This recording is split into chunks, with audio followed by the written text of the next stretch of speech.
Hey, this is Londell McMillan, and this is the Source Exclusive. Let me see everybody raise up their hand. Before I go, I want to leave you with something. The easiest way for evil to prosper is for good people to do nothing. Stay woke. America cannot be great without me, you, and all of us who are here today. So let's talk now in pop culture with the ceiling of today. It seems like sometimes, as opposed to yesteryear, where popular artists could talk about the movement of their people and the plight of oppression and equality and social justice, and that was something that was embedded into the music and part of the culture and wasn't a hindrance. Do you feel that today, by actually putting in music, the movement, many people want to turn off or turn out? Or do you think the movement hurt your music or helps your music? How do you see that working today as opposed to yesteryear, when people like James Brown and people out of Philadelphia were making just songs that were talking about ain't no stopping us now, as opposed to now? Well, I think for me it's different because it's not just music. They know that I'm on the front line, and everything that I say in this music, I'm going to be out there fighting for. Yes, sir. So I'm dangerous. I'm not just somebody that shucks and jives and makes a song that they can just turn on and say, oh, that's a good music, and turn it off, and know that that artist is going to just continue to make music and do nothing else but make music. I'm not saying that that's what James Brown did, but his music was the theme song for the activist, but I'm actually the activist creating a theme song. So it's very much more dangerous to them when they see me on the front line screaming Free Shakisha, and they see me standing out for Deborah Dana for 40 days in front of the precinct, and they see me getting locked up in DC, and then I put that same message into the music. They understand that, all right, if we give this man a certain platform and he reaches a certain plight, it's not going to just be a music. He's creating a movement. He's going to get people to follow him to actually carry out the things of justice that need to be happening in this country. So I understand it's a hindrance, and I embrace it because it's my truth. I laugh because we don't really have a choice. It's not like the athletes got up and said, we're going to go pick a fight.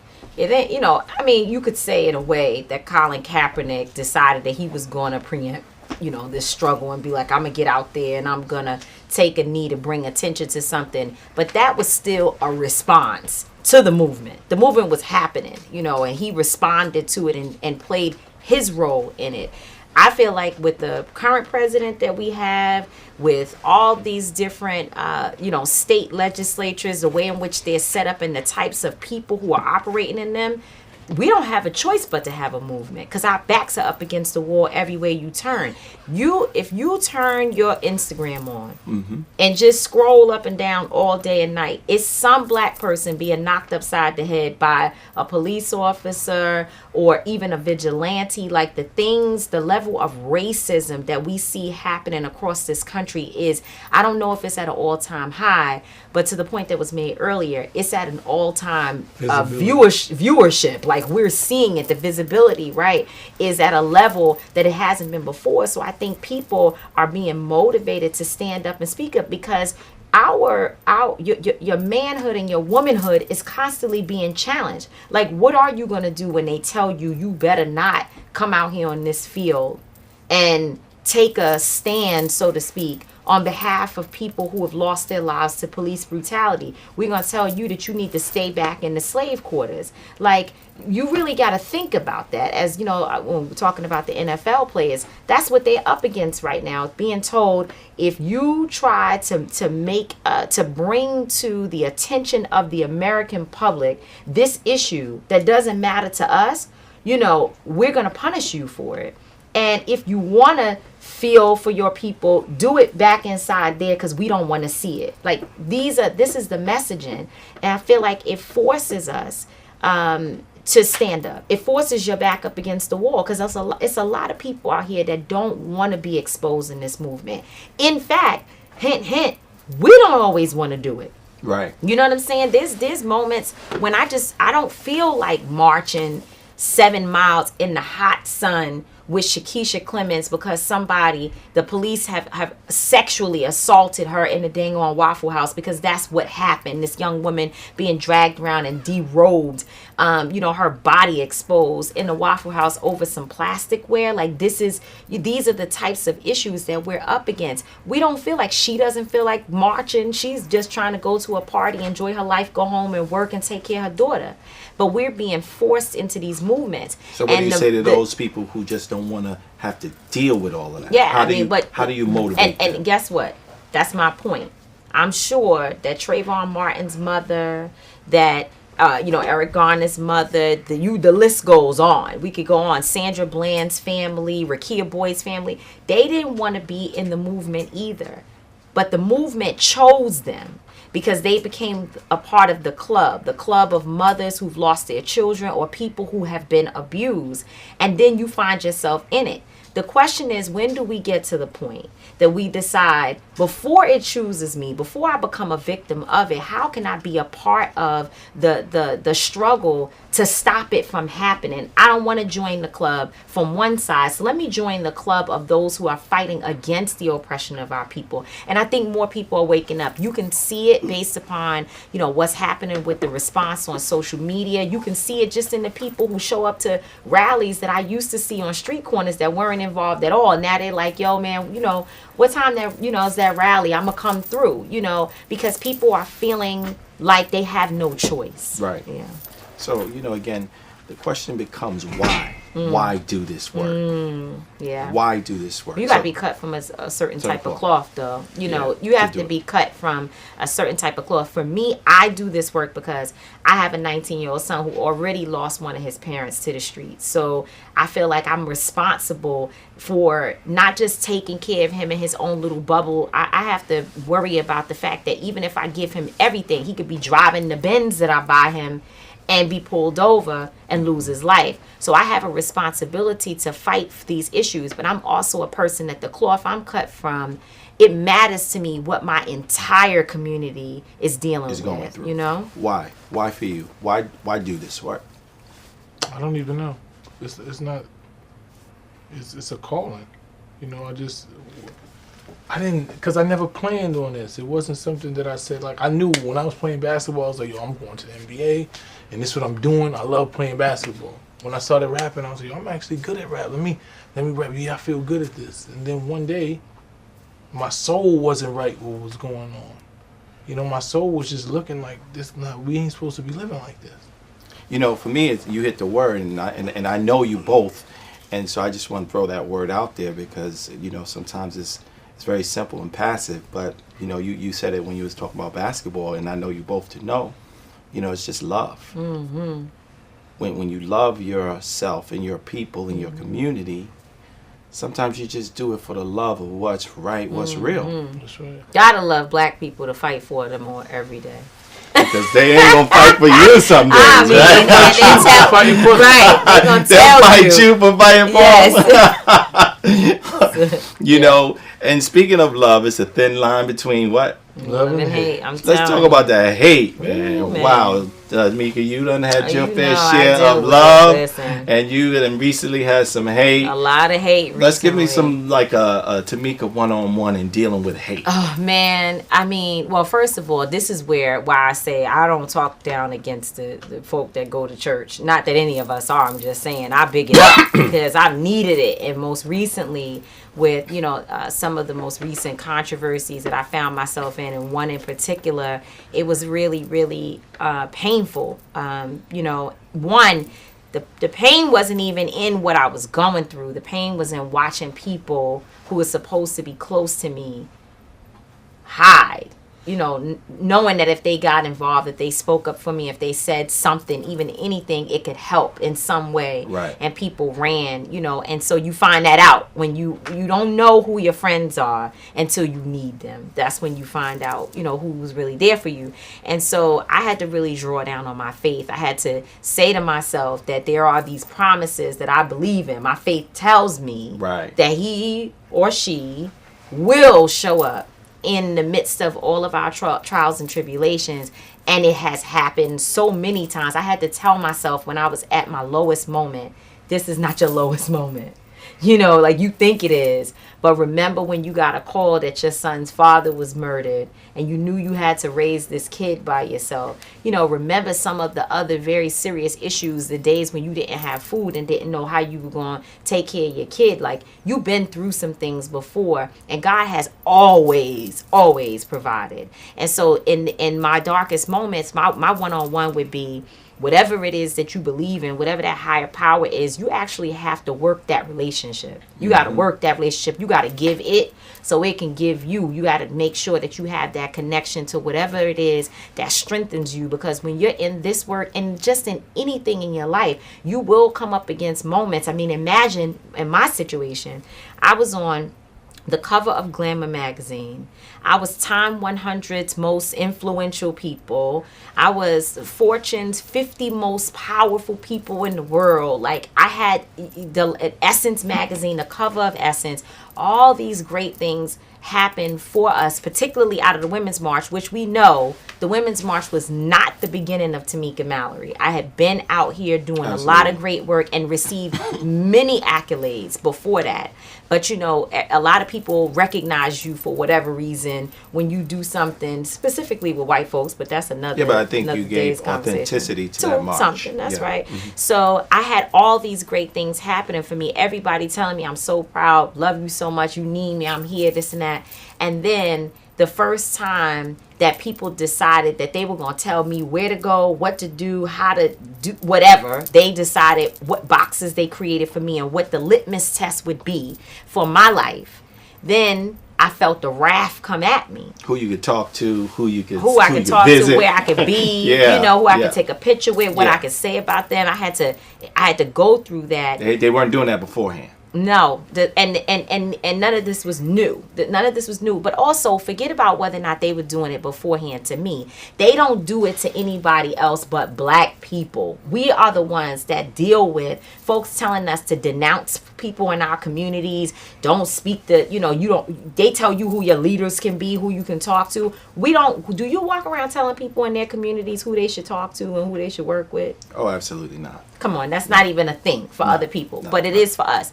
And so I experienced, I can just say who I don't want to talk to. Exactly. But I can't tell you who to talk to. Exactly. And so I experienced, a major blow. And it was at that time that my relationship with the people who I am close to. So you checking on me, the Mysonnes and Lindas and all the people, my family members, we got closer because then I realized I could see through the fray. I could see through the Time 100 calls. When you in that, everybody's calling you, but I could see through to who was really about it and who was just calling to see if I was out. Who was calling to be like, you done? Knocked out? Yeah, you know what I'm saying? You out, but I'm not. So Mice, what would you say? You got your partner, she's going through the struggles, and obviously you done been through some struggles, right? Mm-hmm. What do you do when hate calls, whether it's on you or on your peoples?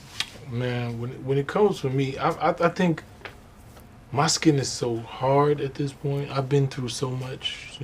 My father died when I was 12. I had to pretty much figure out how to be the man, going through, drug addiction in my home, being incarcerated for 7 years for crimes I didn't commit. Always just saying to myself that God didn't bring me this far just to leave me.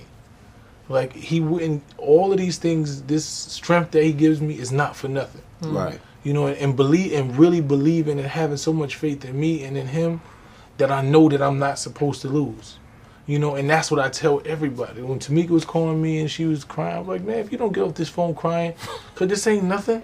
This ain't about, listen to me. This ain't about nothing. Only thing you going to do is come out here like the Phoenix. This is what it's about. It's about you being tested right now. God want to make sure that you are worthy of what he's going to bestow upon you, so that you just got to right now continue to be who you are. People just want to see if they can break you. And when they realize they can't, they just go, the devil goes his opposite way. Because he tried to see, he just wanted to break you. But once he realized he can't, and he's gone, And I always call myself Job. When I think about the story of Job, how God allowed the devil to test Job and take everything from him to where he was inches from death. And then he gave him everything back, times 10. And then some. And then some. Yes, you know what I'm saying? So that's that when I hear that story all the time, I always compare myself to that and say to myself, That's who I am. That's my soul will not allow me to not win. You know, one way or another, whatever it is God put me here for. If He put me here for me to die, whatever it is, that's His purpose. But I'm going to live out my purpose and live it and stand in it with conviction and authenticity. You know, that's talking about the death component of it.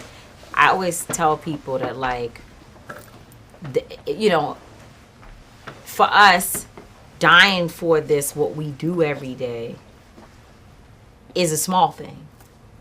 Because we already have committed ourselves to the work, to the point that if God came and said, this is it, and I need to use you, you're prepared to give your life for that. The part that is scary is dying for nothing. That the movement in itself goes backwards rather than forward. So we work every day to say, I don't want to give my life. I don't want my life to be in vain. I really want to make sure that every day I work to try to wake up the masses to the, you know, to the extent that you at least are paying attention to what's going on. Like, even if you're not like all the way in it, but don't be so ignorant as to tell us that what we're doing is, oh, why? No, you this is on your behalf.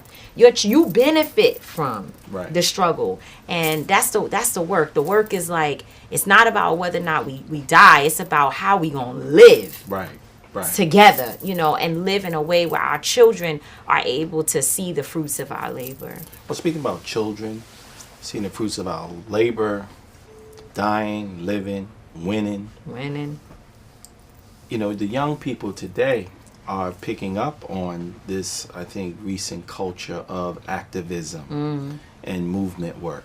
And we're seeing it with the young people out there. Let's talk about that. I mean, because that is a very positive kind of development. You're seeing so many young people woke AF. And I would like to think, and I'm sure I have to think, that they've seen some of your work as young people and have been inspired. Tell us about, you know, how you've been inspired by their work, the young people today. Because a lot of people used to think about movement work as our parents' work.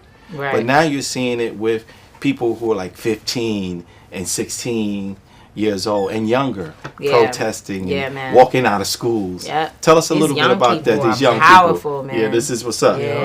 Like, I think of one person that, like, since I first met this young girl, Victoria Pinnell. Like, Victoria is a young lady that at 14, 15, when I met her, was so engulfed in movement work. She went on 125th Street with all the dope fiends and all that, and was trying to clean the streets up.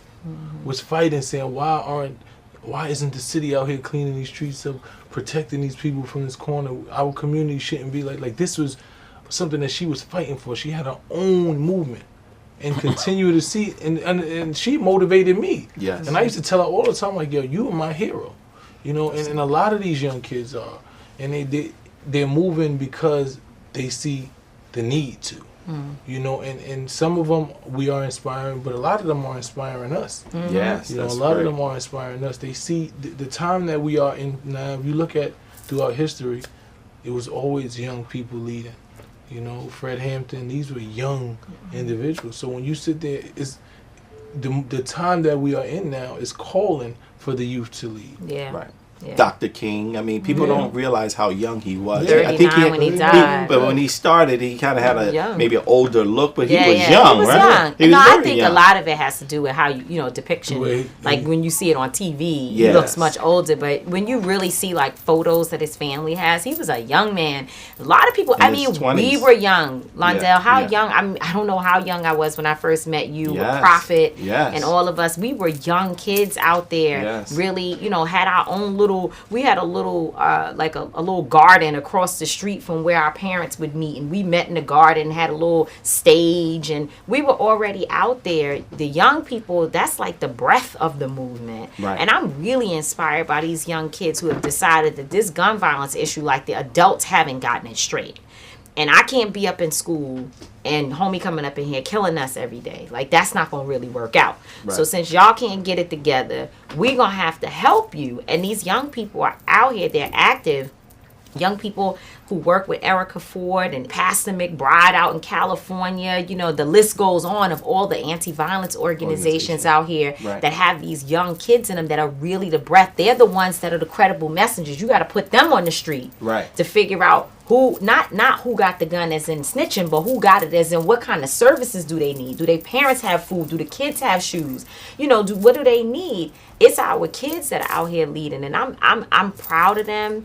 I'm happy to see that there is a new generation that's coming behind us. These kids are powerful. They're Right. not trying to hear it. They on some like shut it down shit for real. Not selling out. Nah, they just not with buying it. in. They just yeah, getting they in, in. right? They in. Yeah, They in. yes. You know, you keep the style fresh. You know, you talk a lot thing. about both being, you know, fashionable and in the movement. You know, is that been like one of your kind of cultural kind of take-ons that you can still be you? Are you struggling still to not be defined in a By way? my hair weave. Yeah, by your weave, My by your weave is stilettos. long, You know what I'm saying? You know, I got short nails Eyelashes. right now, but I'll put the little Yeah. pointy on them when I Yeah. want to. I get stones, all that. I mean, Yeah. I feel like, Do you enjoy the cute and putting in the work yeah, combo? I think that it wouldn't work out for me otherwise, right? Oh, like, no. I just can't be. I gotta be who I. See, a lot of times people are like, being authentic in the movement. You had a lot of cats, a lot of people. When I say cats, I don't mean men, but a lot of people in the movement who fronting like they not even who they really say they are. What No. you see is It's not different. what's going on when they get home or when they behind. And I'm not talking. Everybody should have a home personality and a public personality. But I'm talking about glaring differences between who they, you know, what they really represent.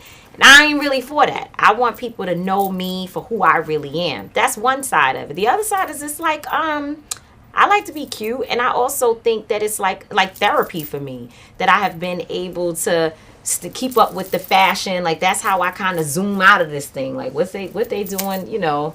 What's Gabrielle Union wearing this Yes. week? What's Felicia Butterfield wearing this week? Yes. You know, let me get in the know. Yeah. So I'm into fashion and all that, but I don't let any of that overshadow my work. And in fact, if I'm in some Louboutins and a march is going on and it's something that I got to get to, I might pick up some flip-flops on the way, or you might catch me walking across Brooklyn Bridge with my lubes on. Like that will never stop me from being authentic in this Louboutins. movement. Lube. You can say lubes though. You said Louboutin. Yeah, but so no. Louboutin. However, you can say lubes if you That's not want. what you said first. No, you said Yo, Louboutin. rewind it. Lube is somebody. You was just wrong. That's it. As So- you often As are, usual. and I'm always helping to correct you you, go. and that's So, it. Mysonne, you got a new record out. That's how we on it. That's right. You know, tell us a little bit about that. Shout out to Funk Flex.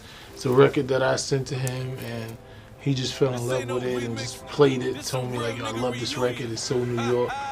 And the remix has Fabulous, has Davies and Raekwon on it. Just give you that New York feel.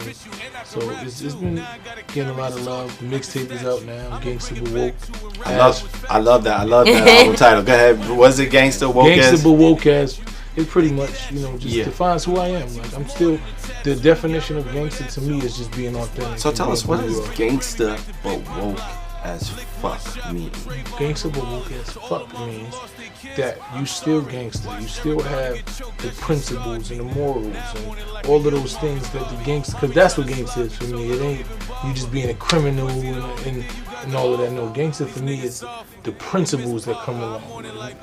Being a man's man, standing on honor, standing on principle. So when I speak about gangster, that's what it is for me. And but woke as fuck is self-explanatory. I'm woke. I know what's going on. I'm involved in this movement. Although I'm still based in the streets, my thing is about justice and about freedom for my people. So I combine both of those. If you combine both of those worlds, this is who I am. And that's me every day, all day, when I wake up, when I go to sleep. So my music reflects that. So I might be talking about a drug dealer that I see in the street, and then I might be talking about how Donald Trump ain't my president, and us as black people need to unite and fight against the real enemy. So it's a combination of all of those things, and the music is so current but classic. It has the same feel, it has a trap feel, but it still gives you authentic hip hop at the same time. So it's merging what I love about music, just merging the youth. Like I said, what I want to do with the movement is connect the youth to the elders so that we can fight together. So that's what I did with my music. Well, I'm very proud of you and how you staying authentic and, Yes, sir. and actually using your gift and connecting it to the struggle and not giving up. Yes, And sir. Tamika, I'm so proud of you and all Thank of what's you. going Thank on, you so not much. just with your work in the community in general, but recently joining forces with the Women's March and becoming one of the leading forces of that.